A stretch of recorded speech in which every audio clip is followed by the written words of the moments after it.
Taigi, šiandien video apie vėlgi paslaugas, kodėl bet kuri kita agentūra padarys darbą blogiau ar mažiau efektyviai negu dangaus turtai. Įrodymai, faktas pateikiamas. Ne? Taigi, 20 portalų sudėta. Alio, Skelbiu, ten Ruodas ir panašus portalai, 20 portalų būtinai sudedama. 200 minimum pasidalinimų per Facebooko grupės. Padaro darbuotojai. Viską tai padaro.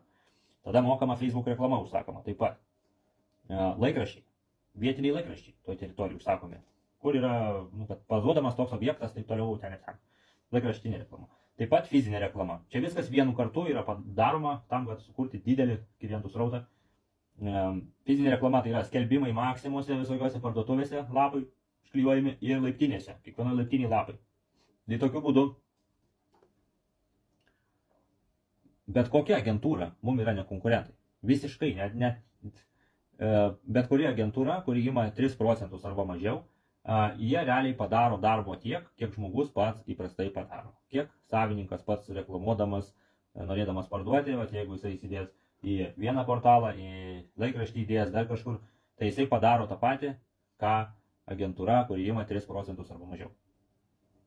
Tai tiek būtų apie reklamos mastą ir dydį.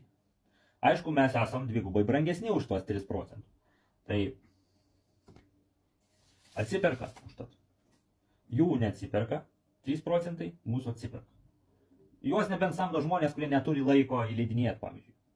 Bet vėlgi, kiek aš matau, kiek man žmonės skundžiasi, jie sako, kad metai praėjo, atėjo du žmonės.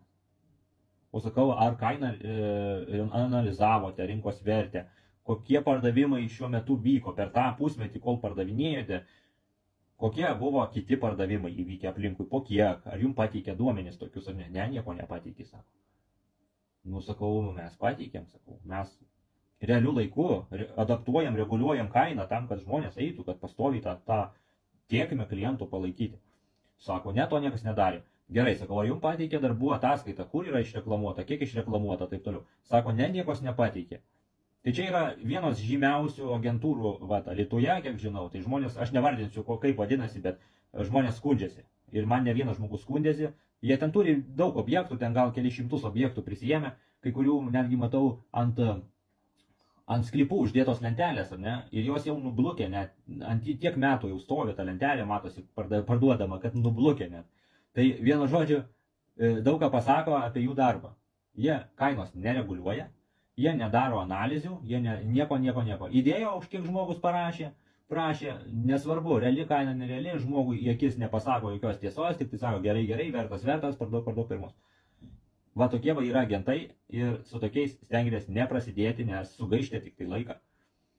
O šitie loterijos žaidėjai, eikit pas juos. Va tie, kurie norit gauti tam tikrą kainą ir nemažiau, eikit pas juos ir jie reklamuos metus, 2, 3, 5, nesvarbu kiek, arba iš vis neikit, patys įsidėkit skelbimą, ką jūs, technologijom vaikai gali parodyti, jeigu nemoka dar kažką, įdėti 1-2 skelbimukus, kur nemokamai, Alio LT pavyzdžiui, ir jau geriau bus, negu kad samdyti kažkokį agentą už 3%, kuris nieko nepadarys.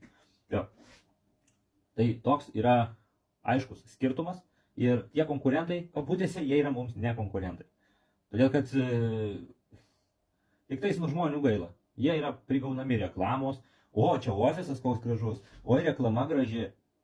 Jie va taip prigauna žmonės ir darbą padaro tokį, kad po to jie skundžiasi.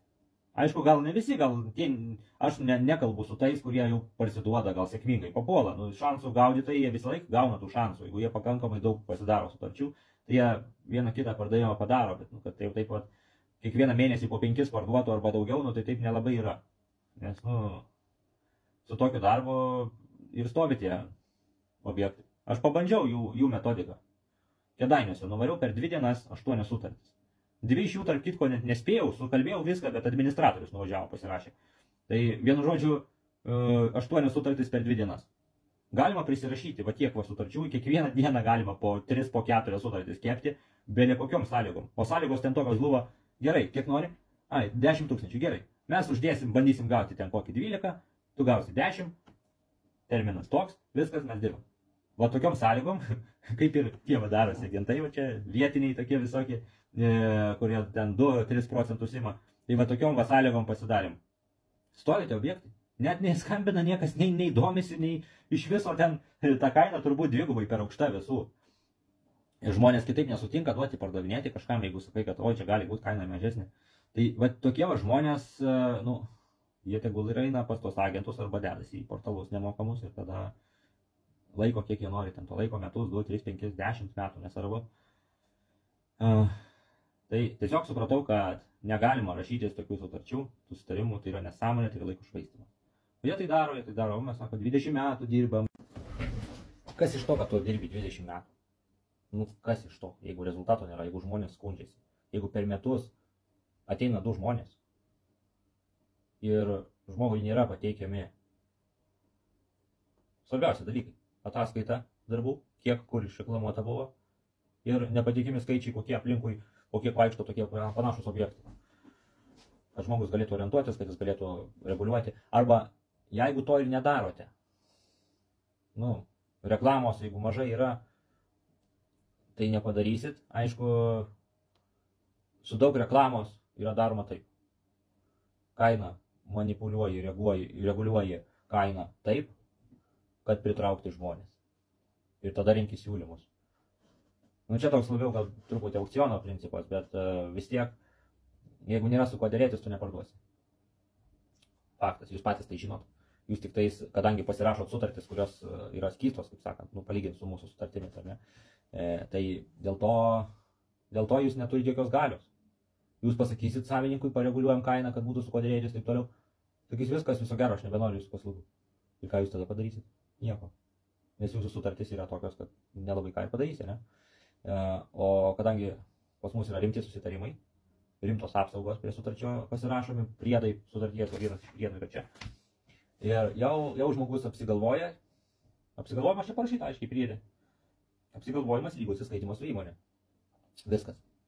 Tai tik tai su rimtais pardavėjais reikia rašytis. Tie, kurie tenais šansų gaudytojai, žaidėjai, loterijos ir panašiai, nu kam reikia. Jeigu jie nori žaisti loteriją, tegul moka už tą loteriją, tegul moka abonentinį mokestį už darbą, nu, tai tada galima dar žaisti. Bet vėlgi, kas iš to mokėjimo, jeigu jis mokės mums abonentą, tas abonentas turi būti toks, kad pusę pinigų užtektų reklamai ir pusę pinigų būtų įmoniai skiriama. Nu tai tada dar abonentą galima skirti. Bet jeigu tik tai reklamos išlaidas padengti ir mes žinom, kad už tą kainą neparsiduos artimiausius metus 2-3, savininkas galvoja, kad parsiduos, jis galvoja, kad yra protingesnis, nu tai nieko tada neišeis. Tada mes net nenorim prasidėti iš viso, nes yra žmonių, kurie 100 000 vertės sklypą, pavyzdžiui, pardavinėja už 200 000 ir jie tikisi išlošti tą loteriją, sako, ne, jūs bandykit, jūs investuokit, va čia jūs galite netgi į sklypą, netgi tą plakatą pasikabinti savo. Ieško tokių, kurie už juos darys darbą, o jie nesivargina kainos reguliuoti pagal rinką ir su realiais pasiūlymais nesutinka. Nu tai tokie tegul ir prasidavinėja patys. Kam tada samdyti tą agentą? Taigi, pasikartosiu, 20 portalų, 200 pasidalinimų Facebook'e, mažiausiai, mokama Facebook'o reklama, laikraščiai ir Maksimuose ir prie laiptinių yra skelbimai taip pat apie jūsų parduodamą turtą. Tokia sklaida minimali. Aš čia ką išvardinau, yra minimumas. Tai aišku, reklamuotojams, kai duoti užduotį, jie būna ir pasistengia kai kurie daugiau, kai kurie konkuruoja vieni su kitais. Tai gaunasi, padaro, dvigubai būna daugiau tų reklamų sudėlioja ar dar kažką.